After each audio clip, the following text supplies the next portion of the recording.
আরজিকর কাণ্ডে সুবিচারের দাবিতে পানিহাটিতে প্রতিবাদ মিছিল থেকে মুখ্যমন্ত্রী মমতা বন্দ্যোপাধ্যায়কে কড়া ভাষায় আক্রমণ করেছেন বিজেপির রাজ্য সভাপতি সুকান্ত মজুমদার। তিনি বলেছেন, আরজিকরে নির্যাতিতার ধর্ষণের খুনের তথ্য প্রমাণ লোপাটের সঙ্গে জড়িত তিনজন তৃণমূল নেতা নির্মল ঘোষ, সোমনাথ দে, সঞ্জীব মুখোপাধ্যায়। সোমনাথ দেকে পুরস্কার হিসেবে পানিহাটি পুরসভার পুরপ্রধান নিয়োগ করা হয়েছে। সুকান্তর কথায়, আরজিকরে নির্যাতিতার মৃত্যুর বিচারের দাবিতে কলকাতা সহ দেশের মানুষ প্রতিবাদে নেমেছিলেন, কিন্তু মুখ্যমন্ত্রী মমতা বন্দ্যোপাধ্যায়ের এই খুন ধর্ষণের প্রমাণ লোপাট করেছেন যারা, তাদের মধ্যেই একজনকে প্রাইজ দিয়ে পশ্চিমবঙ্গবাসীর সঙ্গে কৌতুক করলেন, উপহাস করলেন। তার আরো মন্তব্য, আরজিকরের তথ্য প্রমাণ লোপাট করা হয়েছে, যা কোর্টেও প্রমাণিত, যার ফলে কতটা এই মামলার আশাপ্রদ রায় হবে তা নিয়ে প্রশ্ন থাকছেই। তার সাথে যে ধরনের অত্যাচার হয়েছিল এবং তারপরে তাকে খুন করা হয়েছে, তার তথ্য প্রমাণ লোপাট করার কাজ যে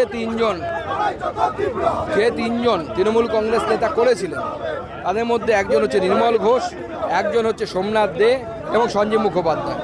আজকে সেই সোমনাথ দেকে প্রাইজ পোস্টিং দেওয়া হলো, পুরস্কার স্বরূপ পানিহাটি পৌরসভার চেয়ারম্যান ঘোষণা করা হলো।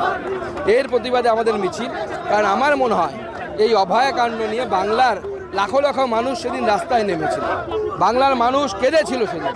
বাংলার মানুষের সেন্টিমেন্টের সাথে, বাঙালি সেন্টিমেন্টের সাথে মমতা বন্দ্যোপাধ্যায় আজকে সত্যি কথা বলে কৌতুক করলেন, মজা করলেন, মকারি করলেন।